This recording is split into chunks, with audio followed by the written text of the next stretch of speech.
few goals that I had in mind when I was translating David's science into recipes. How do you get good quality flavors and simple?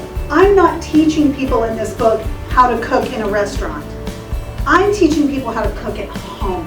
Now, most of you can just eat right here, and I just did a tour of this kitchen and it's quite impressive. But when you get out, you need these skills. These are important.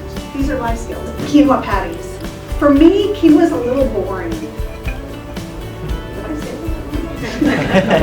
I'm going to just cut things in big chunks and I'm going to put them in the food processor.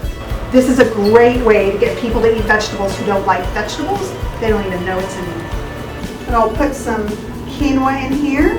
I'm going to add chickpeas, but again, whatever's in your fridge. If you have pinto beans or if you have kidney beans or whatever you've got, I'm going to put a little bit of chickpea flour. Now, a lot of you may have friends, you may be gluten-free. So I'm going to make the base recipe gluten-free. All right, see that little patty? So I'm going to put enough oil to where it's going to cook and not stick.